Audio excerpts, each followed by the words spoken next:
Les délibérations des sols 1, 2, 20 et 24 n'ont pas fait l'objet d'inscription, elles sont adoptées. Et la parole est à Christian Honoré concernant des subventions et conventions avec 18 structures agissant en faveur de l'insertion des publics en grande exclusion. Oui, monsieur le maire. Nous allons voter cette délibération, mais je voudrais m'adresser plus particulièrement à monsieur Pierre-Yvain Arnaud et lui faire remarquer que si la politique en faveur des personnes les plus défavorisées est louable et nous la soutenons, je lui rappelle que depuis 3 ou 4 ans, je parle d'une catégorie de personnes les plus en difficulté, à savoir les personnes sans domicile fixe qui ont une adresse administrative, et je lui demande sans cesse de faire modifier le règlement du CCAS pour que ces personnes aient la gratuité des transports, comme là, le maire du 18e arrondissement, qui, bien qu'il ait un chauffeur, ait la gratuité des transports, que vous, bien que vous ayez des subventions, des indemnités, vous avez la gratuité des transports, comme nous, tous, les élus, et je ne vois pas pourquoi nous aurions un privilège et que les SDF qui ont en situation de droit, n'est-ce pas, en soient privés. Alors, chaque fois, j'interviens et vous m'avez dit « Ah oui, la maire de Paris va le faire en 2020, puis en 2021, puis en 2022, puis en 2023. » Et l'autre jour, c'est assez remarquable, vous m'avez dit d'un ton, patelin, « Madame la maire le fera en 2024. » Bien, alors, est-ce que vous allez faire la même réponse jusqu'en 2026 ? Parce que peut-être qu'en 2026, comme nous sommes en démocratie, vous ne serez plus aux affaires, on n'en sait rien. Mais voilà, je vous fais remarquer que depuis 4 ans, vous repoussez d'année en année ce rétablissement d'un droit les plus élémentaires. Voilà.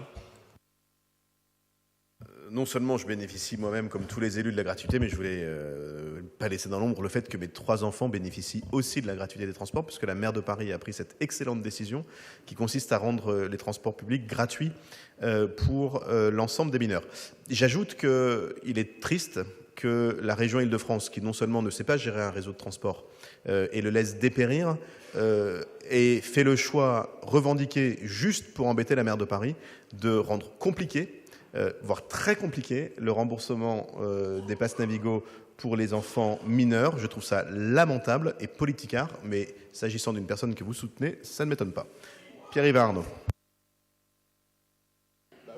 On ne sait plus, on est perdu. Avec toutes ces alliances, on est perdu. Pardon, excusez-moi, oui, vous avez raison. Vous n'avez pas fusionné au 2e tour, là-bas non plus. Pierre-Yves. On est perdu. Alors d'ailleurs, on est tellement perdu qu'il aurait été, je pense, je vous réponds là en ce moment, si vous me laissez parler. Par contre, votre stratégie est un peu sympathique, parce qu'en fait, là, vous avez... moi, j'ai travaillé gentiment. On me dit, vous intervenez sur la DAE 13, je regarde toutes les associations, etc. Je me dis, bon, alors, est-ce que cette fois-ci, ils vont taper sur les personnes d'addiction de Gaïa ? Bon, une fois, c'est pas la cible. Est-ce qu'ils vont taper Emmaüs ? Bon, c'est pas votre cible. Est-ce qu'ils vont taper... Je regarde un peu sur qui vous allez taper. Je dis, bon, bah non, je vois pas trop. Du coup, c'est peut-être pour saluer l'action de la ville d'aider les personnes en situation de rue. Bah non, pas de chance. Ça encore, alors du coup, là, vous avez profité de poser un vœu au Conseil de Paris. Je trouve que c'était une bonne idée de continuer. Vous avez tout à fait raison. Je vois votre... non pas acharnement, parce que s'occuper des personnes SDF, c'est pas de l'acharnement, c'est une très bonne qualité, justement. Mais je vois effectivement que là, vous choisissez une stratégie de contournement, mais je l'accepte, parlons-en. Mais je pense qu'il aurait été bien, d'une manière républicaine, effectivement, de faire un vœu en bonne et due forme, parce que j'aurais pu répondre et préparer mes éléments de réponse. Mais bon, chacun ses stratégies. Pour répondre sur le fond de votre demande, effectivement, la ville de Paris est coincée pour une histoire de négociation avec la région Île-de-France. Et parallèlement, vous avez plus de choses que moi, mais bon, ça c'est votre capacité à tout savoir, et je le trouve extraordinaire.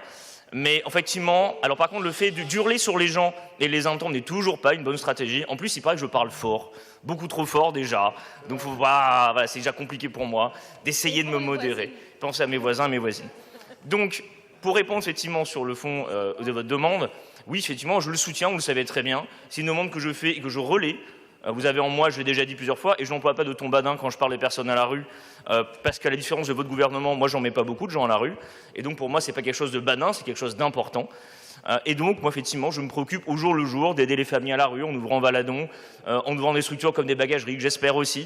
Donc voilà, c'est une obsession de tous les jours, et donc je relais effectivement votre demande que les personnes effectivement en SDF soient aider dans leur transport. Donc voilà, vous avez en moi, vous le savez très bien depuis le début, quelqu'un qui soutient cette demande, je l'ai toujours dit dans nos interventions à chaque fois, mais nous avons une vraie discussion au niveau parisien, effectivement, de limite avec la négociation. Mais je soutiens votre demande, vous le savez bien, et elle est relayée, mais je vous en prie, reposez le vœu au Conseil de Paris. Je rappelle que M. Bournazel a tout à fait la capacité de le faire. Et donc reposez la question à l'élu en charge des solidarités au niveau parisien. Et je pense que vous aurez du soutien de pas mal de gens, cette question-là. Donc je vous encourage effectivement à tenter cette fois-ci non pas un contournement, mais d'aller politiquement avec un vrai vœu et que nous aurons du coup le temps d'avoir une belle et noble discussion sur ce sujet. Mais je vous indique aussi, si vous avez vraiment la question de la pauvreté, on va en parler juste après les expulsions. Intéressez-vous à comment devient SDF, et je pense que là-dessus, vous aurez beaucoup de choses à réfléchir. Merci. Oui,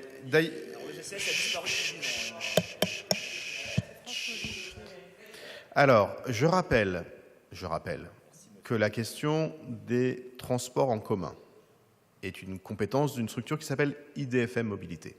Je rappelle que sous la proposition des élus communistes à l'époque, la région Île-de-France, dans la majorité précédente, avait fait le choix d'accorder la gratuité des transports en commun en Île-de-France à une catégorie assez large de public, notamment les chômeurs, mais aussi les personnes SDF.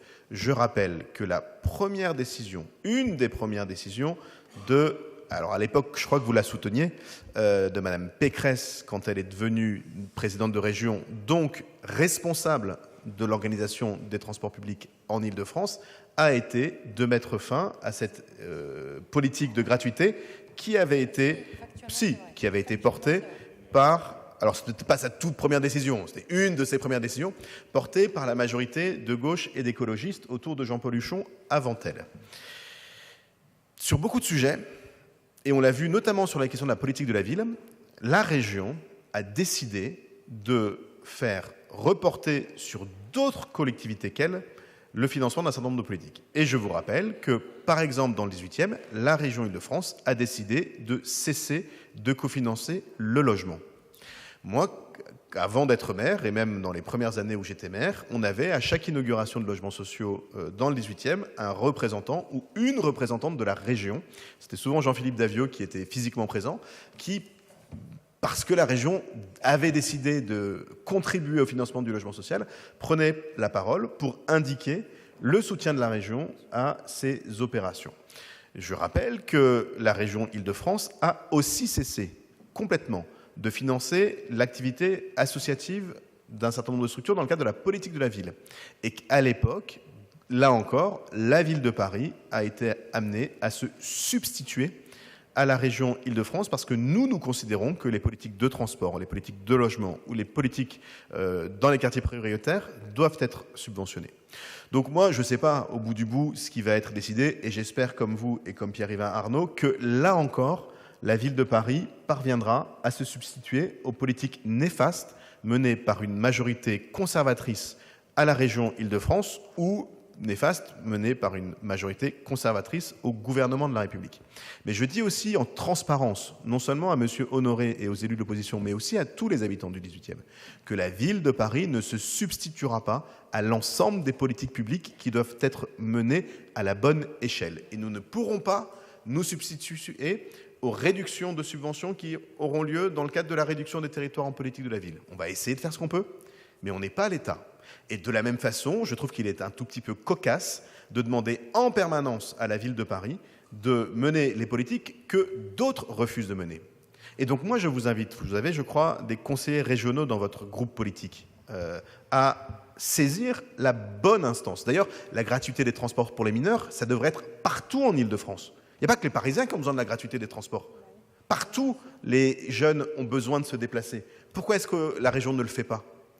Vous remarquez, la région Son seul sujet, c'est de surtout pas faire grand-chose. Surtout pas investir dans les réseaux de transport. Surtout pas lutter contre la privatisation des lignes de bus. Et surtout pas permettre aux franciliennes et aux franciliens d'accéder gratuitement à un réseau de transport. Remarquez, vu comment il est géré, ce réseau de transport, probablement qu'il y aura de moins en moins de gens qui auront envie d'y participer de toute façon. Et donc moi, je veux bien. À chaque fois, de toute façon, c'est toujours comme ça. Il n'y a que nous qui faisons. Et donc, à chaque fois qu'on fait un truc, on nous en demande plus. Que ceux qui sont responsables fassent ce pourquoi ils sont responsables. Et nous, on va être bien tranquilles. Et on va arrêter de nous substituer en permanence sur toutes les défaillances du gouvernement que vous soutenez ou de la région conservatrice d'Île-de-France, le gouvernement étant par ailleurs tout aussi conservateur. Mais à un moment, il va falloir arrêter de dire que c'est à la ville de tout faire. Parce que ce n'est pas comme ça que ça va se passer. On va vraiment faire ce qu'on peut, mais on ne va pas pouvoir faire pour la terre entière. Et donc moi, je vais voter cette délibération, et moi, je vais demander qu'on fasse un vœu du conseil d'arrondissement pour le prochain conseil, pour demander à la région Île-de-France la gratuité des transports pour tout un tas de gens qui en bénéficiaient avant qu'elle décide que ce ne soit plus le cas, et on verra bien ce que les uns et les autres voteront. Et donc, on verra ça, et je serai très heureux de le partager avec vous. Pour le moment, il n'y a pas de vœu. Mais s'il y avait un vœu, on pourrait toujours voir. Mais enfin, en attendant, moi j'évite de voter des vœux qui me concernent. J'essaye de mettre en œuvre des politiques. Et je constate qu'à Paris, heureusement que nous sommes là pour les mettre en œuvre. Je mets donc au voie la DAE 13 qui est pour, qui est contre, qui s'abstient. Elle est adoptée. Je vous en remercie.